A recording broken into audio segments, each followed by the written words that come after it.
They dressed me in white, like a bride, but everyone knew I was walking to my end. My name is Ash. I'm 22 years old, an Omega from the Riverside Pack, and tonight I'm being sent to marry Alpha Caden Nightshade, the man whose curse has made 6 brides disappear before me. If stories like this touch your heart, stay with me. Don't forget to subscribe and be part of our family here. Let me tell you about the curse that destroyed everything. 10 years ago, Alpha Caden was supposed to marry his destined mate, a beautiful Omega named Ilara. The entire Northern Territory celebrated. But on their wedding night, something happened, something no one talks about. Ilara screamed. The guards broke down the door. They found Caden standing in the middle of the room, covered in shadows that moved like living things. Ilara was on the floor, her eyes wide open, her body cold. She wasn't bleeding, she wasn't hurt, she was just gone. Empty, like someone had pulled her soul right out of her body. A witch appeared that night, Morgana, the one Caden's father had wronged years ago. She stood at the gates of the Nightshade mansion and screamed her curse into the night. Caden Nightshade, you will never know love. Anyone who loves you will fade from this world. Their souls will be mine. 7 brides you will take, and 7 will disappear. Only when true sacrifice breaks your heart will this curse end. Then she vanished. After Ilara, Caden's family tried everything. They brought healers, priests, shamans. Nothing worked. But the pack needed an heir. The bloodline couldn't end. So they did the only thing they could think of. They started arranging marriages. Bride after bride. Each one came with hope. Each one disappeared within weeks. Second bride, gone in 12 days. Third bride, vanished after 9 days. Fourth bride, disappeared on the 7th day. Fifth bride, lasted only 5 days. Sixth bride, gone in 3 days. Each bride stayed shorter than the last. Each family was paid to stay quiet. Each disappearance was called an unfortunate accident, but everyone knew the truth. And now, I'm bride number 7, the last one. My father sold me, not because he hated me, not because he was cruel, but because our pack was struggling. A sickness swept through Riverside 6 months ago. We lost half our people. We had no medicine, no money, no hope. Then the Nightshade family made an offer. 1 Omega bride in exchange for enough money to save our pack, enough medicine to heal the sick, enough food to last through winter. 1 life for hundreds. My father cried when he told me. My mother couldn't even look at me. My little brother, Sam, held my hand and whispered, "Don't go, Ash, please, don't go." But I had already made my decision. Because here's the thing about being an Omega in a struggling pack. You learn early that your life isn't really yours. It belongs to everyone who needs you. And right now, my pack needed me to walk into death so they could live. The Nightshade cars came at sunset. Black, sleek, silent. Like they were already taking me to a funeral. My mother hugged me so tight I couldn't breathe. My father pressed a small silver locket into my hand, the only thing of value we had left. "Come back to us," he whispered, even though we both knew I wouldn't. Sam ran after the car, screaming my name until his voice broke. I didn't look back. I couldn't, because if I did, I would have jumped out of that car and run, and then everyone I loved would suffer. So I sat in silence, watching my village disappear behind me, and tried not to think about how the other 6 brides must have felt on this exact same drive. The Nightshade estate was beautiful in the way a graveyard is beautiful. Grand, cold, silent. The mansion stood at the top of a hill, surrounded by lifeless trees that looked like they were reaching towards the sky for help. No birds sang here, no wind blew. Even the air felt heavy, like it was holding its breath. The car stopped. A butler opened my door, an old man with tired eyes and a face that had seen too much. "Welcome to Nightshade Manor, young master," he said quietly. "I'm Alfred. I've served this family for 40 years. He looked at me with something like pity, or maybe regret. "Come, the Alpha is waiting." We walked through hallways lined with portraits. I saw them, the other brides. 6 paintings, each one showing a young Omega in a white suit or dress, smiling nervously at the artist. Underneath each painting was a name and a date. Ilara lasted 1 day. Marcus, 12 days. Theo, 9 days. River, 7 days. Julian, 5 days. And Kai, 3 days. And at the end of the hall, an empty frame, waiting for me. My stomach twisted. Alfred stopped in front of 2 massive black doors. "He's inside," Alfred said. Then quieter, almost like he didn't want me to hear him. "Don't love him. Whatever you do, don't love him." Before I could ask what he meant, the doors opened, and I saw him. Alpha Caden Nightshade stood by the window, his back to me. Tall, broad-shouldered, perfectly still. He wore all black, his hair was dark as midnight. Even from behind, he radiated power. But there was something else, something wrong. The shadows in the room moved towards him. Not normal shadows, living ones. They curled around his feet like smoke, like they were trying to touch him, claim him. "Close the door," he said. His voice was cold, empty. I stepped inside. The door shut behind me, with the sound of a coffin closing. Caden turned around slowly, and I forgot how to breathe. He was beautiful, devastatingly beautiful. Sharp jaw, high cheekbones, lips that looked like they'd forgotten how to smile. But it was his eyes that stopped me. Silver eyes, glowing faintly in the dim light. Eyes that had seen too much pain, too much loss, too much death. Eyes that looked at me like I was already gone. "You're the 7th, he said flatly. "I know. You know what happens to the brides?" "Yes, and you came anyway." I lifted my chin. I didn't have a choice. Something flickered in his eyes. Surprise? Respect? I couldn't tell. He walked toward me slowly. The shadows followed him, crawling across the floor like they were alive. I forced myself not to step back. Caden stopped right in front of me, so close I could feel the cold radiating off him, so close I could see the exhaustion carved into his face. "What's your name?" he asked quietly. "Ash. Ash Silverlake." "Ash," he repeated, like he was memorizing it, like he was adding me to the list of names he'd never forget. "How old are you?" 22. "Do you have a family?" "Yes. A father, a mother, a younger brother." His jaw tightened. "And they sent you here to die." "They sent me here to save them." He stared at me for a long moment. Then he did something I didn't expect. He stepped back. "Listen carefully, Ash," Caden said, his voice hard. "I didn't want this. I didn't want any of this. But my family won't let the bloodline end. They keep bringing brides, hoping one will survive long enough to produce an heir." He turned away, looking out the window at the withered garden below. "I've tried everything. I've tried staying away. I've tried being cruel so they'd hate me. I've tried locking myself in this room and never coming out. Nothing works. The curse doesn't care. The moment someone feels anything for me, affection, attraction, love, it takes them." His hands curled into fists. "So here's what's going to happen. We'll go through the ceremony tomorrow. We'll pretend to be married. But you will stay as far away from me as possible. You will not speak to me unless necessary. You will not try to know me. You will not care about me. And maybe you'll last longer than the others." He looked back at me, and for the first time, I saw the truth in his eyes. He wasn't a monster. He was a prisoner. "Do you understand?" he asked. I nodded slowly. "Good." He walked past me toward the door.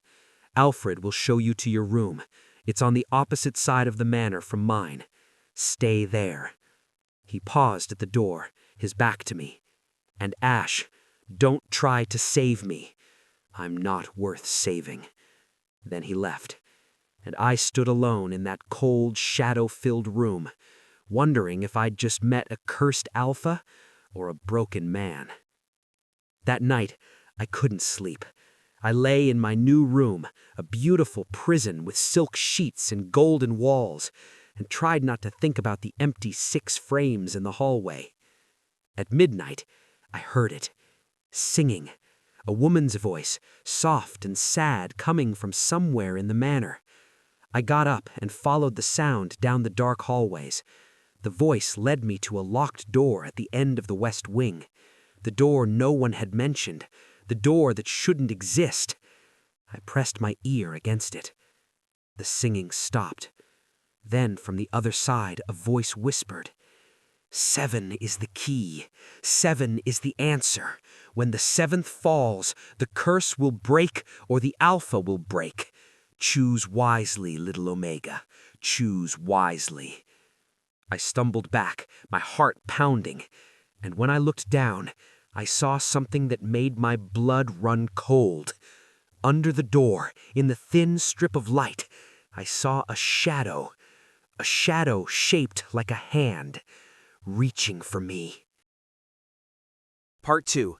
The Wedding of Ghosts. I ran back to my room, slammed the door, and shoved a chair under the handle. My hands were shaking, my heart was racing. That voice, that shadow hand, what was behind that door? I didn't sleep. I sat on my bed watching the door, waiting for something to crawl underneath it. But nothing came. When morning light finally crept through my window, I heard a knock. "Young Master Ash," Alfred's voice called softly. "It's time to prepare for the ceremony." The ceremony. My wedding. My funeral. They dressed me like I was royalty, a white silk suit perfectly tailored, silver embroidery along the collar, a thin silver crown placed on my head. I looked in the mirror and barely recognized myself. I looked like a sacrifice dressed for the gods. "You look beautiful," Alfred said quietly, but his eyes were sad. "Alfred," I asked, "what's behind the locked door in the west wing?" His face went pale. His hands stopped adjusting my collar. "You went there?" I heard singing, a woman's voice. Alfred's hands started trembling. He glanced at the door like he was afraid someone was listening. "That room," he whispered, "is where Ilara disappeared, the first bride. After she vanished, Alpha Caden sealed the room. He forbade anyone from entering. He said he could still hear her voice calling to him from inside." My skin went cold. "What's in there?" "No one knows. The Alpha keeps the only key. But the servants say," he hesitated, "they say at midnight you can hear all 6 brides singing from behind that door, singing a song that should only be sung by the living."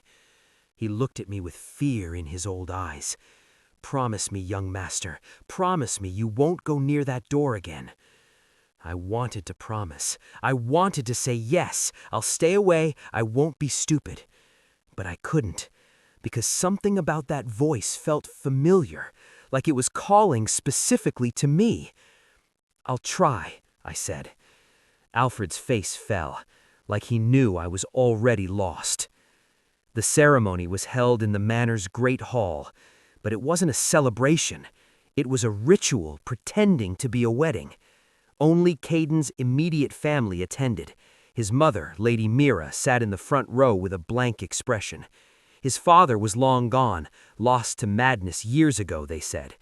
His younger sister, Luna, watched me with curious eyes. No music played, no one smiled, no one clapped. The priest spoke the words quickly, like he wanted to get it over with, like he'd done this too many times before. Caden stood beside me in a black suit that made him look like death itself. He didn't look at me once. His face was stone. His silver eyes stared straight ahead. When it was time to exchange vows, his voice was flat, empty.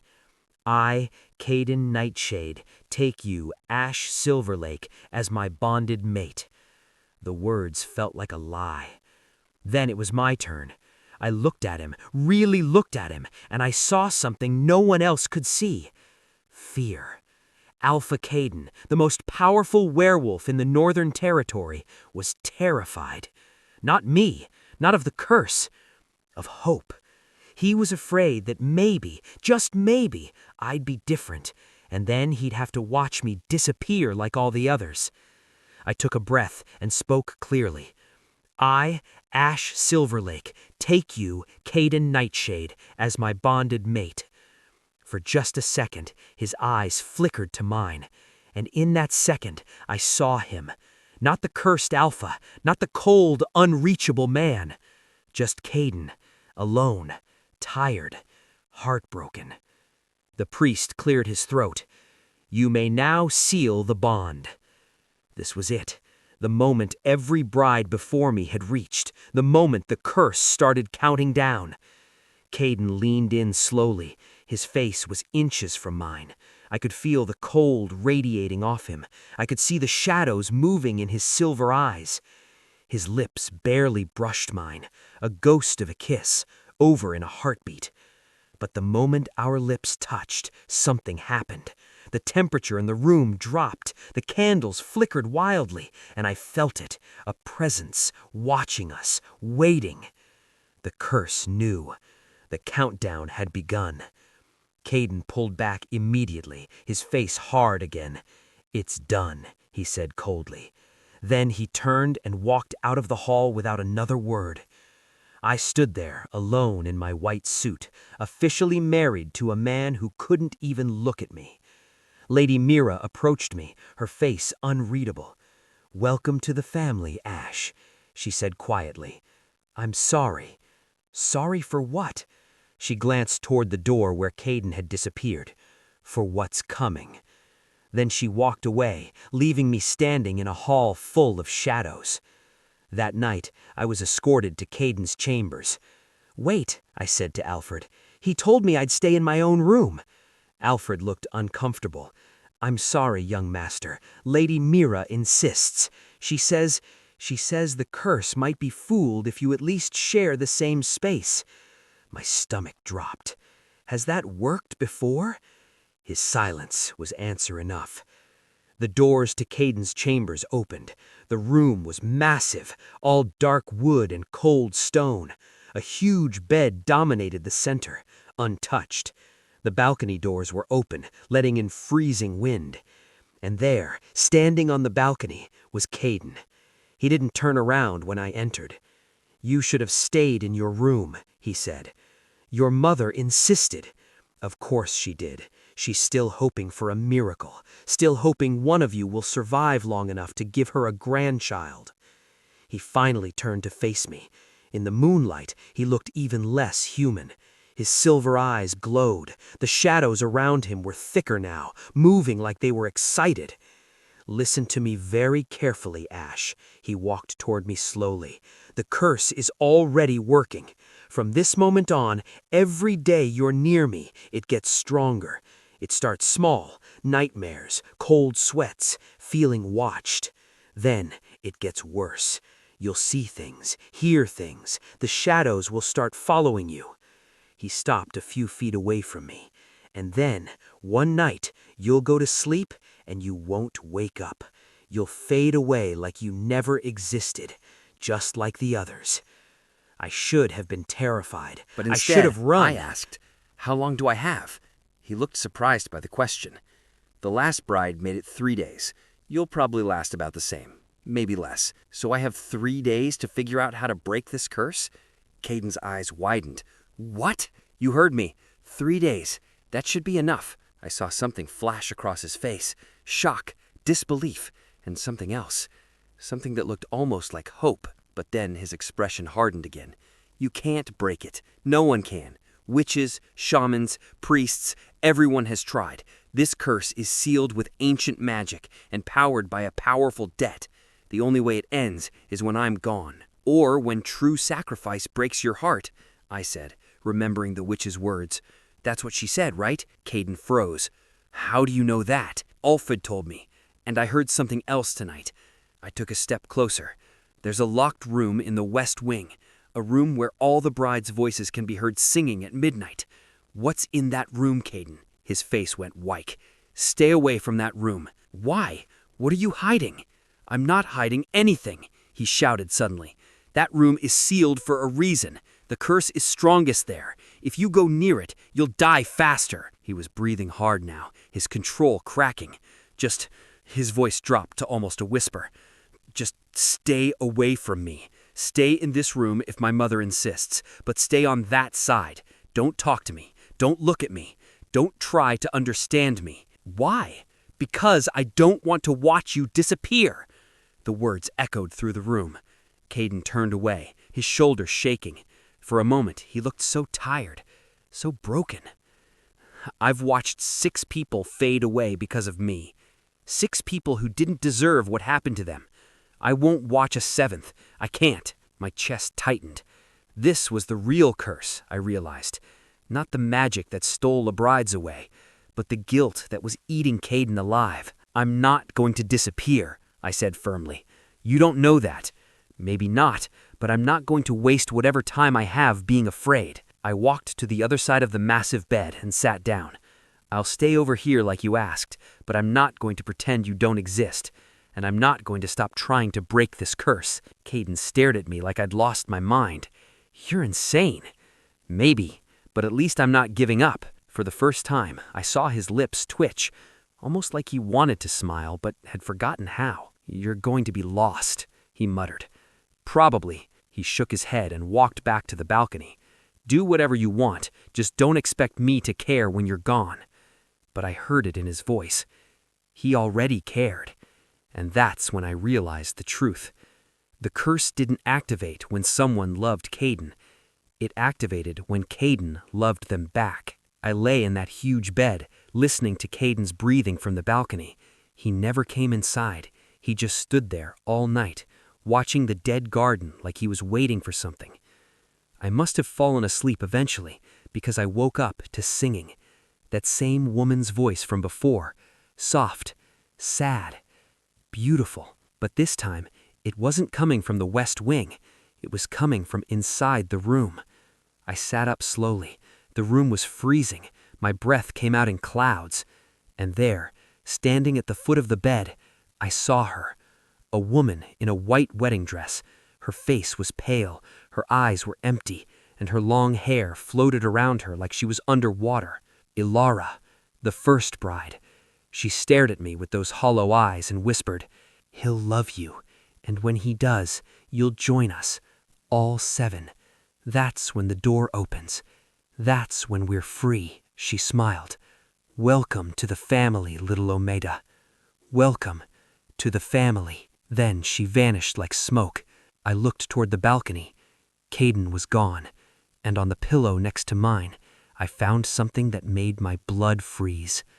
A single black rose, and a note in handwriting that wasn't Caden's. "Day 1 complete. 2 more days until you're ours." Part 3. The Truth Behind the Shadows. I grabbed the note with shaking hands. 2 more days. The ghost said all 7 brides. That's when the door opens. That's when they're free. Free from what? The curse or something worse? I looked at the black rose. It was real, solid, cold to the touch. Where did it come from? Who put it there? My heart was hammering. I needed answers, and I knew exactly where to start.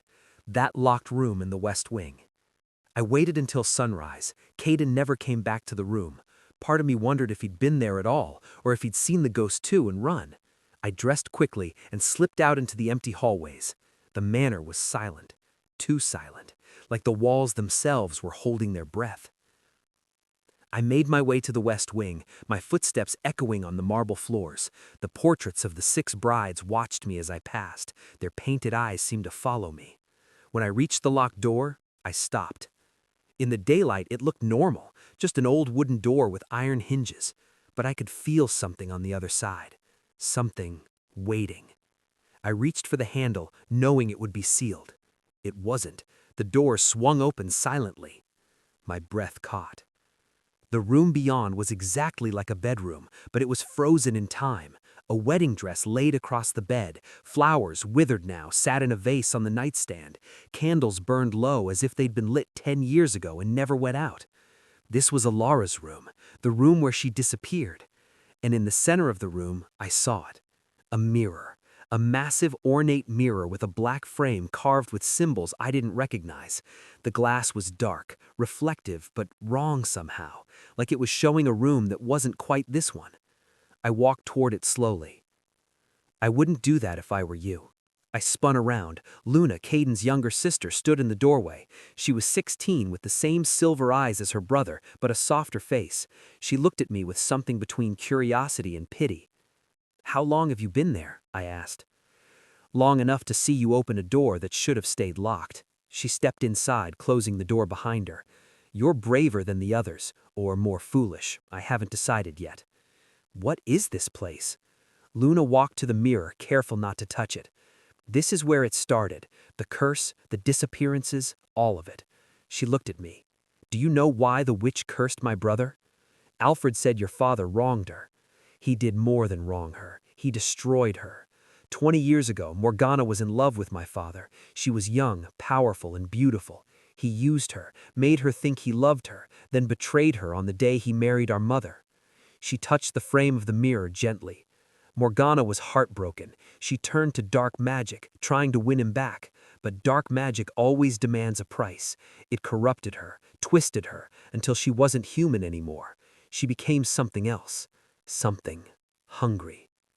Luna looked at me with those eerie silver eyes.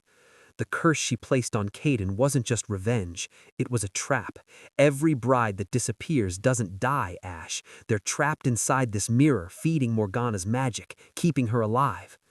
My blood ran cold. They're alive?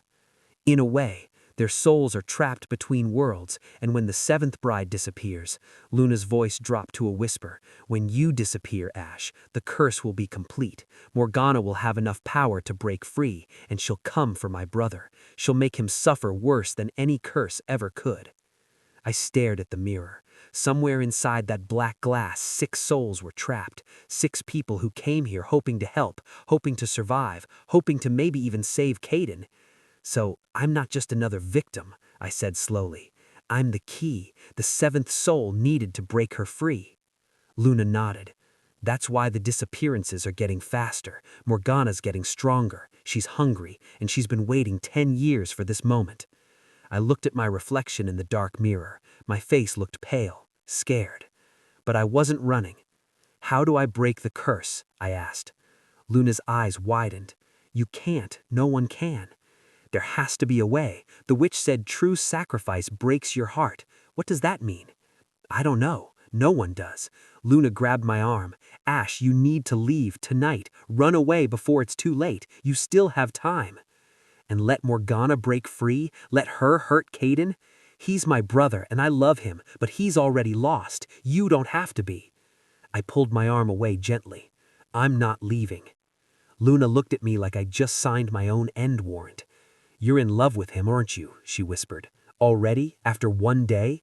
"I'm not." "You are. I can see it in your eyes, and that's what will destroy you." She stepped back toward the door. "The curse doesn't take brides who don't care. It takes the ones who do." She left, closing the door softly behind her. I stood alone in that cursed room, staring at the mirror, and slowly I saw something move in the reflection. Not my movement. Theirs. 6 faces appeared in the glass behind me, the 6 brides. They were beautiful and terrible, their eyes empty, their mouths open in silent screams. And in the center, Ilara smiled. She pressed her hand against the glass from the inside and whispered, "Join us." I ran. I left that room and didn't stop until I was back in Caden's chambers. My heart was racing, my hands were shaking. They were alive, trapped, suffering, and I was next. "Where were you?" I jumped. Caden stood near the window, arms crossed, his face dark. "I went for a walk." "You went to the West Wing." It wasn't a question. "I could smell your scent near that door." Damn werewolf senses. "I needed to know the truth." "The truth?" Caden's voice was sharp. "That room is dangerous. The truth is, you could have been pulled into that mirror, and I wouldn't have been able to stop it." He crossed the room in 3 strides, grabbing my shoulders. "Do you understand what you're dealing with? This isn't some fairy tale curse that breaks with true love's kiss. This is dark magic, blood magic, the kind that eats souls." His eyes were wild, desperate. "I've lost 6 people, Ash. 6 people who thought they could help, who thought they could fix me. And I watched every single one of them fade away, screaming my name, begging me to save them." His voice broke. "I couldn't save them, and I won't be able to save you either." This close, I could see everything he tried to hide. The exhaustion, the guilt, the fear that he was a monster who destroyed everything he touched. "Then don't save me," I said quietly. "Help me save myself." He stared at me confused. "What do you mean?" He released my shoulders and turned away, his hands shaking. "The curse takes brides who love me. That's the trigger. If you never love me, if you hate me, feel nothing for me, maybe you'll survive." He looked back at me and his eyes were full of pain. So that's what I'll do. Starting now, I'll make you hate me. I'll be cruel, cold, a monster. I'll make sure you feel nothing but disgust when you look at me. My chest tightened. "Caden, it's the only way, and when the 3 days are up and you're still alive, you'll leave this place and never come back. And Morgana, she'll stay trapped forever. I'll live with this curse alone like I should have from the beginning." He was serious. He was actually willing to become a monster if it meant saving me. And that's when I realized Luna was right. I was already in love with him. That night, Caden made good on his promise. He became cruel. During dinner, he ignored me completely. When I tried to speak, he cut me off. When I reached for the same dish, he pulled it away. "Servants eat after the Alpha," he said coldly. My face burned. The servants looked uncomfortable. Even his mother frowned. But Caden didn't stop. After dinner, he locked me out of his chambers. "Sleep in your old room," he said through the door. "I don't want you near me." I stood in the hallway, humiliated, hurt, angry. This was what he wanted, to push me away, to make me hate him. But as I walked back to my room, I saw something that changed everything. A shadow moved at the end of the hallway. Not Caden's shadow, something else. I followed it. It led me back to the West Wing, to the locked room, to the mirror. And in the mirror's reflection, I saw something impossible. I saw Caden, but not the Caden from dinner. This Caden was on his knees in front of the mirror, his hands pressed against the glass, his face twisted in agony. He was talking to someone inside. "Please," he begged, "take me instead. I'll give you my soul. Just let them go. Let all of them go." Morgana's voice echoed from the mirror, cold and mocking. "Oh, Caden, still trying to be the hero. You can't trade yourself. The curse doesn't work that way. 7 brides, 7 souls. That was the deal." "Then change the deal." "Why would I? I'm so close now. 1 more bride, 1 more soul, and I'll be free to make you suffer for eternity, just like your father made me suffer." Caden's voice broke. "He's gone. You already won. Just stop." "I'll stop when you're broken, when you've lost everything, when you're completely alone." I stepped into the room. Both Caden and the reflection froze. "He's not alone," I said clearly. Caden spun around, his eyes wide with shock. "Ash? And he won't be." I walked toward the mirror, "because I'm not going anywhere." Morgana's laughter filled the room. Oh, how precious. The 7th bride thinks he's special, thinks he's different. Her face appeared in the glass, beautiful and terrible, her eyes glowing red. "You'll disappear like all the others, little Omega. Tomorrow night, midnight, that's when you're mine." I looked at my reflection standing next to Caden's. "We'll see about that." Morgana's smile widened. "Yes, we will." The mirror went dark. Caden grabbed my arm and dragged me out of the room, slamming the door behind us. "Are you insane? Do you have any idea what you just did? You challenged her. You made yourself a target." "I was already a target. Not like this. Now she'll come for you faster, stronger." "Good," I shouted back. "Let her come. At least then we'll face her together, instead of you hiding behind your guilt." Caden's eyes flashed with anger, with fear, with something else. "I'm not hiding." "Yes, you are. You're so busy trying to protect me by pushing me away that you're making it worse. Don't you see? The curse doesn't just take brides who love you. It takes them because you refuse to love them back, because you're too afraid. I know you're scared. I'm scared too, but I'd rather spend 2 days fighting this curse with you than spend them being treated like I don't exist." Caden stared at me, breathing hard. Then he did something completely unexpected. He kissed me. Not a ghost kiss like at the ceremony, a real kiss, desperate, terrified, full of everything he'd been holding back. When he pulled away, his eyes were silver fire. "You want to know why I'm really afraid?" he whispered. "Because I've known you for 2 days, and I already can't imagine a world without you in it. Because when I saw you standing in front of that mirror, all I could think was, not him, anyone but him. Because I'm falling for you, Ash, and that means you're going to disappear." His voice broke completely. "And I can't watch you go." My heart shattered and healed at the same time. "Then don't watch me go," I whispered back. "Help me stay." For a moment we just stood there, foreheads pressed together, breathing each other in. Then the temperature dropped, the lights flickered, and 6 voices started singing from behind the locked door. The curse knew. Caden had admitted he cared. The countdown had accelerated. "How long do I have?" I asked quietly. Caden's hands were shaking. "Hours, maybe less." "Then we don't have time to waste." I grabbed his hand. "Show me everything you know about Morgana, every detail, every story. There has to be something everyone missed, a weakness, a loophole, something." Caden looked at our joined hands like he was memorizing how they fit together. Then he nodded. "There might be something my father said before he lost his mind completely." "What?" "He said Morgana's curse was tied to 7 brides, because 7 was the number of promises he broke to her. 7 lies, 7 betrayals, 7 wounds to her heart." I felt a spark of understanding. "So the curse isn't just about collecting souls, it's about completing the cycle," Caden finished. 7 wounds inflicted, 7 souls taken, perfect symmetry, perfect revenge. "But what if we break the symmetry?" Caden's eyes widened. "How? What if the 7th bride doesn't disappear? What if, instead—" I took a breath. "What if the 7th bride heals one of the wounds?"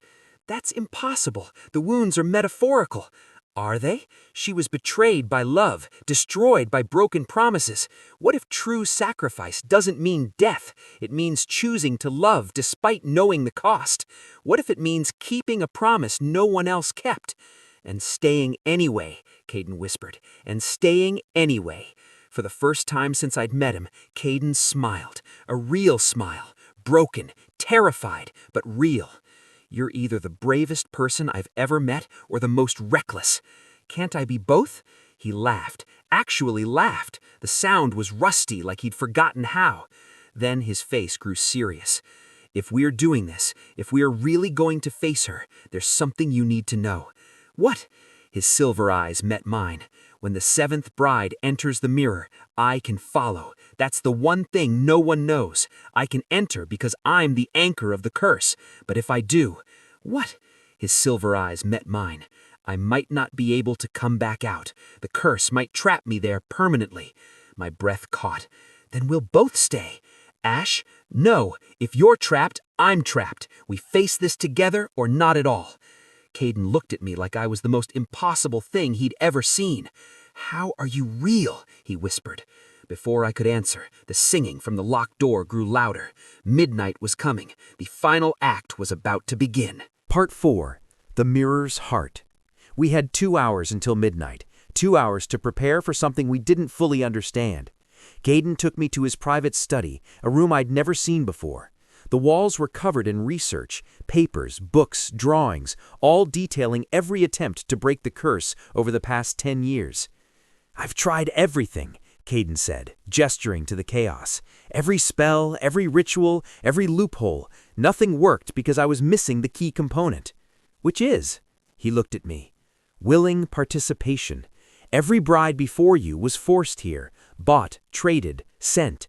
They agreed out of duty, fear, necessity, but none of them chose this freely." "And you think that matters?" "Dark magic feeds on coercion. It thrives on unwilling sacrifices. But true magic, old magic, respects choice above all else." He pulled out an ancient book, its pages yellowed and worn.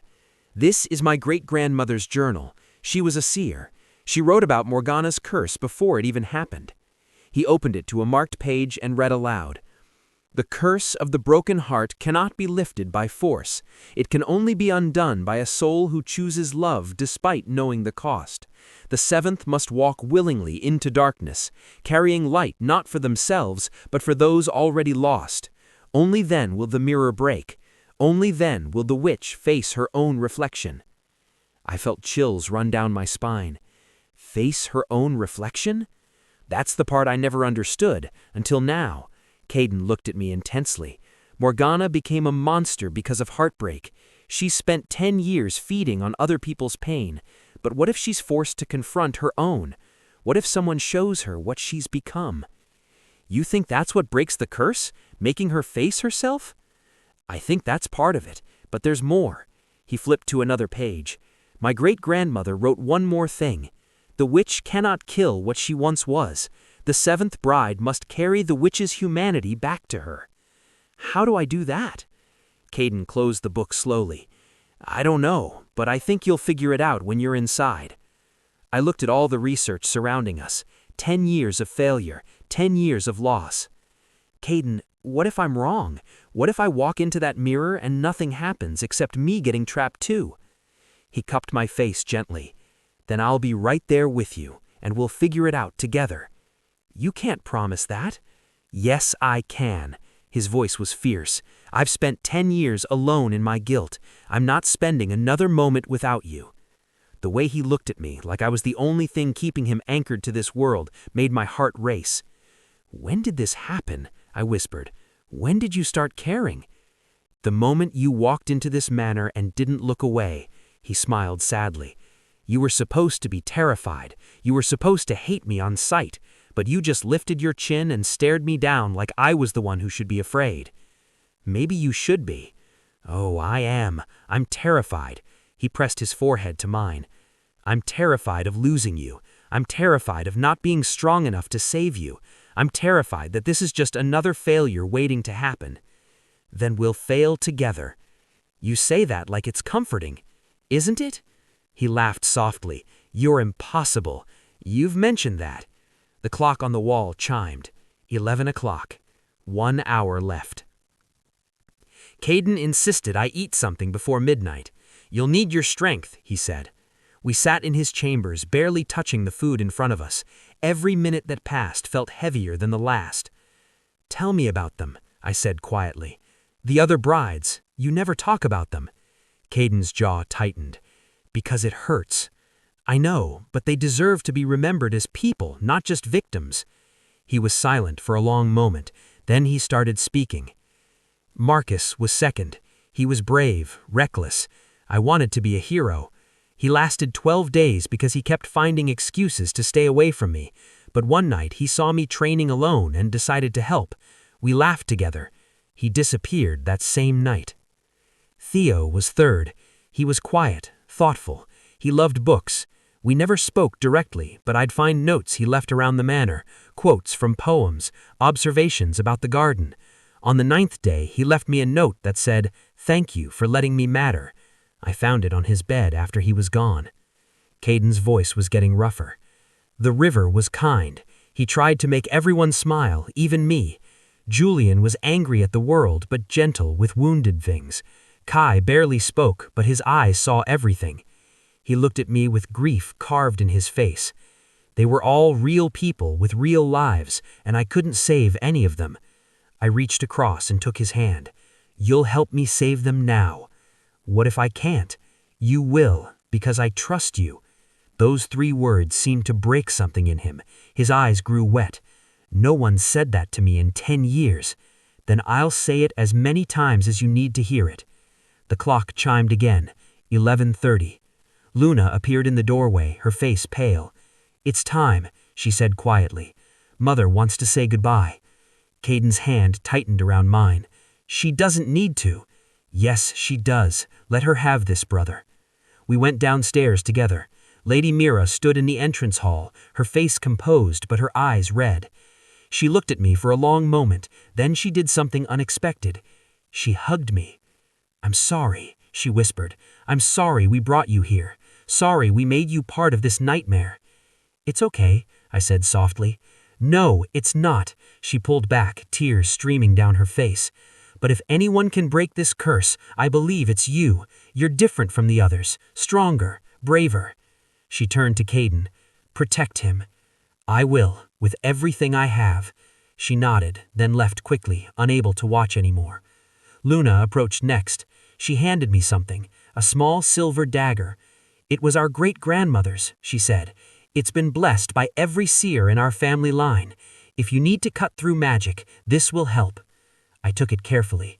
The blade hummed with power. "Thank you." She hugged me too. "Come back," she whispered fiercely. "Both of you." Then she was gone, leaving Caden and me alone. We walked to the west wing in silence. The hallway felt longer than before. The portraits of the 6 brides watched us pass, but this time their painted faces looked different. They looked hopeful. We reached the locked door. Caden pulled out a key I'd never seen before, black iron worn from years of use. "Once we go in, there's no turning back." "I know. The mirror will try to separate us. It'll show us our worst fears, our deepest regrets. It'll try to break us before we reach Morgana." "I know." He looked at me with those silver eyes that had haunted me since the moment I arrived. "Ash, I need you to know something, in case I don't get to say it after." "Don't." "I have to." He took both my hands. "I love you. I know it's only been 3 days. I know it's impossible, but I love you in a way I didn't think I was still capable of." My eyes burned. "Caden, you make me want to be brave again. You make me want to hope. You make me feel human. And if I lose you tonight, at least I got to feel that one more time." I kissed him, slow, gentle, full of everything I couldn't say. When I pulled back, I whispered, "Then let's make sure you don't lose me." The clock somewhere in the manor started chiming. Midnight. The door in front of us swung open on its own. The singing from inside grew louder. This was it. Caden unlocked the final door, and we stepped into Ilara's room together. The room was exactly as I'd seen it before. Except now, the mirror was glowing. Dark light pulsed from its surface like a heartbeat. The 6 faces were visible in the glass, pressed against it from the inside, their mouths open in silent screams. And standing in front of the mirror, waiting for us, was Morgana. She wasn't inside the mirror. She was here, in the room, real. She was beautiful in the most terrifying way. Long black hair, red eyes, skin so pale it was almost translucent. She wore the same wedding dress from 20 years ago, now tattered and stained. "Finally," she purred, "the 7th bride arrives, right on time." Caden moved in front of me protectively. Morgana. "Caden," she smiled cruelly, "still playing the hero? How noble, how pathetic. Let them go, all of them. Take me instead. We've had this conversation. You know the rules. 7 brides, 7 souls, and tonight I will complete my collection." She looked at me, her red eyes gleaming. "Hello, Ash. I've been watching you. You're interesting, brave, stupid. You actually think you can save everyone." "I'm going to try." She laughed. "Oh, I like you. You'll make a beautiful addition to my mirror. Your soul will burn the brightest." She raised her hand, and the mirror's surface rippled like water. "Come then, little Omega, walk into your fate. Join your brothers in eternal darkness." I felt the pull. The mirror was calling to me, trying to drag me in. Caden grabbed my arm. "Don't listen to her. Don't move." But I had to move. This was the only way. I looked at Caden one more time, memorized his face, his eyes, the way he looked at me like he was his whole world. "Trust me," I whispered. Then I pulled free from his grip and walked toward the mirror. "Ash, no!" But I didn't stop. I walked right up to Morgana, close enough to see my reflection in her red eyes. "You want my soul?" I said clearly. "You want me to complete your curse?" Yes. Then answer me one question first. She looked amused. What question? I looked her straight in the eyes and asked, what was your name before you became this, before the magic corrupted you, before you chose revenge over healing? What was your name? For the first time, Morgana's smile faltered. What?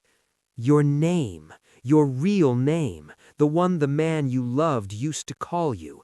Who were you before you became a monster? I am not a... Yes, you are, and you know it.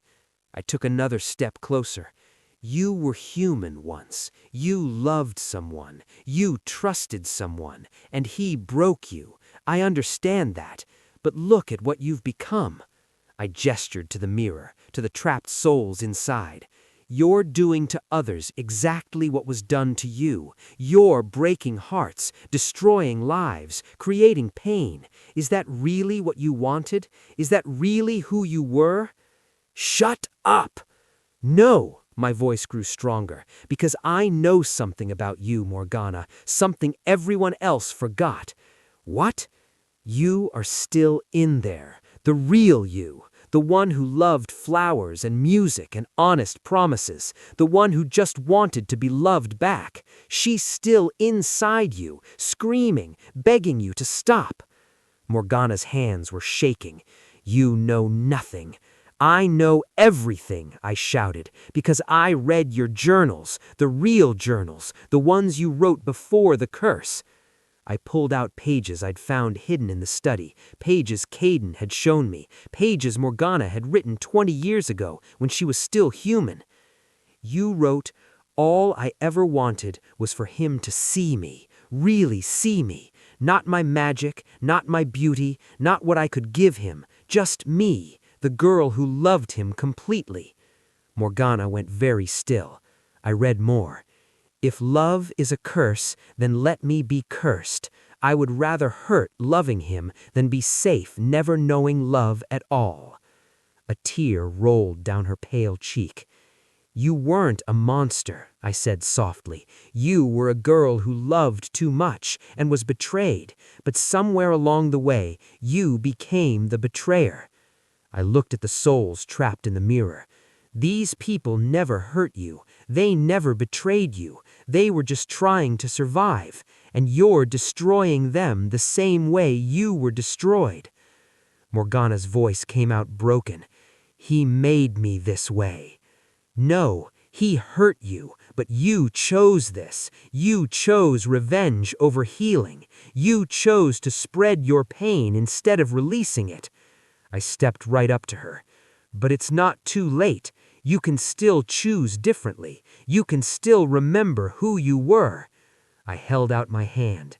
Let them go, Morgana. All of them. Break your own curse. Choose healing.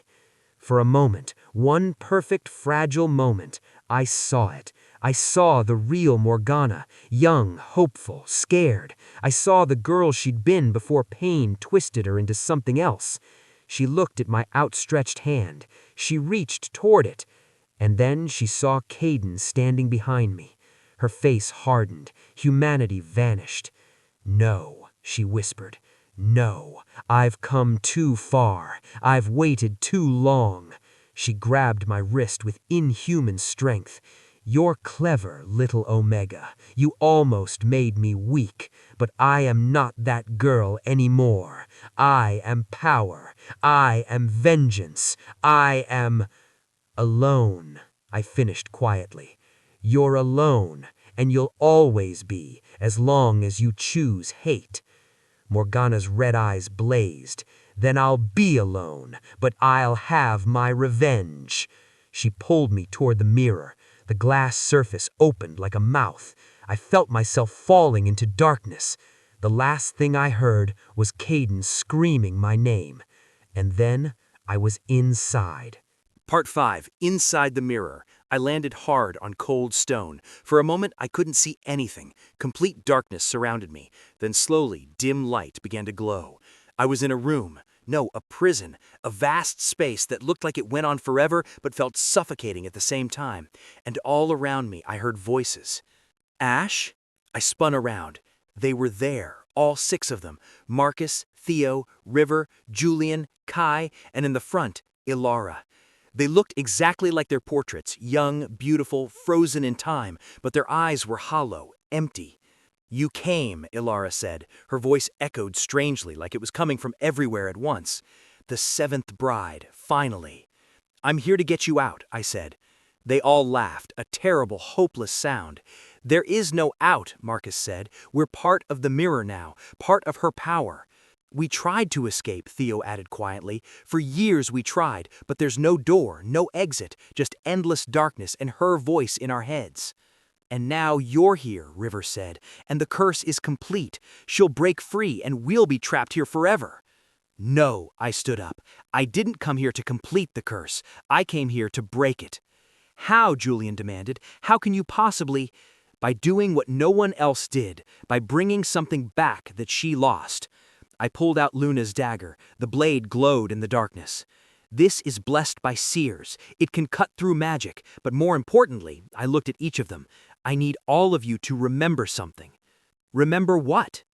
Why you came here, what you felt before she trapped you. Ilara stepped forward. We came because we were forced, because our families needed money, because... No, I interrupted. That's why you were sent. But why did you stay, even for a few days? What made you stay? Silence. Then Marcus spoke quietly. I stayed because Caden looked so broken, and I thought maybe I could help. I stayed because he was kind to me in small ways, Theo said. He noticed when I was reading. He asked about my favorite books. One by one, they each admitted it. They had stayed because they cared. They had stayed because, despite everything, despite the curse, despite the fear, they had seen Caden's humanity and responded to it. Don't you see, I said? Morgana's curse feeds on pain, yes, but it couldn't trap you without connection, without care, without... I took a breath. Without love. Love is what got us trapped, Kai said bitterly. No, love is what kept you human. I looked around at all of them. You're not monsters. You're not empty. You're still you, and that's what she can't stand. That's what breaks her curse. I don't understand, Ilara whispered. Morgana became a monster because she lost her humanity. She thinks power comes from cutting off feelings, from embracing darkness. But real power, the kind that breaks curses, comes from choosing love even when it hurts, even when it costs everything. I held up the dagger. I'm going to cut through the mirror, and when I do, you're all going to run. You're going to remember what it felt like to be human, to care, to hope, and that energy, that light, is going to shatter her darkness. And you? Ilara asked. What happens to you? I smiled sadly. I'm the anchor. I have to stay until the last of you is free. Someone has to hold the door open. That's suicide. That's sacrifice. I looked at them all. True sacrifice, the kind that breaks curses. Marcus stepped forward. Then we all stay. We all hold the door together. No! Yes, Theo said firmly. We've been victims for 10 years. Let us be heroes for once. One by one, they moved to stand beside me. Together, River said. Together, they all echoed. I felt tears in my eyes. Okay. Together, I raised the dagger and plunged it into the fabric of the mirror world. The blade screamed as it cut through magic. Reality rippled, and somewhere in the real world, I heard Morgana scream in rage. The mirror world began to crack. Light poured through the wounds I'd cut. Real light, warm light, light from the living world. Run, I shouted to the others. Run towards the light. Marcus went first, sprinting towards the largest crack. The moment he touched it, he dissolved into golden particles and vanished. It's working, Theo yelled. He and River ran together, holding hands, and disappeared into the light. Julian and Kai followed. Only Ilara remained. She looked at me with those hollow eyes that were slowly filling with life again. Why? She asked. Why would you sacrifice yourself for people you never met? Because someone has to break the cycle, I said simply. Someone has to choose different. She smiled, the first real smile I'd seen from any of them. Tell Morgana I forgive him. Tell him it was never his fault." Then she ran for the light and vanished. I was alone. The mirror world was collapsing around me. Without the souls to feed it, Morgana's power was crumbling. I tried to run towards the light, but something grabbed my ankle. Shadows, living shadows. They pulled me down, dragging me towards the darkness at the center of the mirror. "No!" I struggled, slashing with the dagger, but there were too many. "No!" The shadows pulled me down, down, down. And then I wasn't in the mirror world anymore. I was somewhere else. A memory. Morgana's memory. I saw her, young Morgana, maybe 18 years old. She stood in a garden full of flowers, laughing as a man, Caden's father, spun her around. "I love you," he said, kissing her forehead. "I love you forever." "Promise?" young Morgana asked. "I promise." The scene shifted. Morgana stood outside a wedding ceremony, watching through the window as that same man married another woman. Her face was shattered, destroyed. "You promised," she whispered. "You promised." The scene shifted again. Morgana sat in a dark room surrounded by spell books. Her hands shook as she read ancient words, tears streaming down her face. "I just want the pain to stop," she sobbed. "Please, please make it stop." But the dark magic didn't stop the pain. It fed on it. It grew stronger while she grew weaker, until she wasn't Morgana anymore. She was the curse. The vision faded. I found myself standing in a void, and there, in the center, was Morgana. But not the monster I'd seen before. This was the real Morgana, young, broken, terrified. "You saw," she whispered. "You saw what he did to me." "I did." "Then you understand. You understand why I have to." "I understand why you're hurting," I said gently. "But hurting others won't heal you. It just creates more pain, more people like you, more broken hearts." "But he needs to pay." "He's gone, Morgana. He passed years ago. He went mad with guilt and faded alone. He suffered. But continuing this curse won't bring you peace. It'll just keep you trapped." She looked at me with eyes full of decades of pain. "I don't know how to stop." "Yes, you do." I walked toward her slowly. "Let them go. Let yourself go. Choose healing instead of revenge." "But if I let go, if I forgive, then he wins." "No, then you win. You win back yourself. The girl who loved flowers and music. The girl who believed in honest promises. She's still in there." Tears streamed down Morgana's face. "I'm so tired," she whispered. "I'm so tired of being angry, of being alone, of being this." "Then stop, right now. Choose different." She looked at me with shaking hands. Will you forgive me?" I thought of all the pain she'd caused, all the lives destroyed, all the souls trapped, and I thought of who she'd been before pain twisted her. "Yes," I said, "I forgive you." Morgana sobbed. How? How can you?" "Because someone forgave me once when I didn't deserve it. Because forgiveness isn't about what people deserve. It's about choosing to release the weight." I held out my hand. "Let it go, Morgana. All of it. The curse, the anger, the pain. Just let it go." She stared at my hand like it was the most impossible thing she'd ever seen. Then, slowly, trembling, she reached out.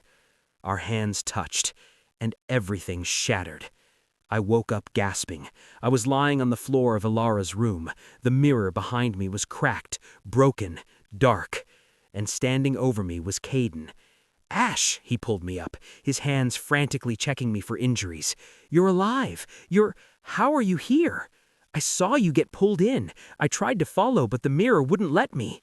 "I broke it," I said hoarsely, "from the inside, with the others." "The others?" He looked around the room with shock. They were there, all 6 brides, Marcus, Theo, River, Julian, Kai, and Ilara.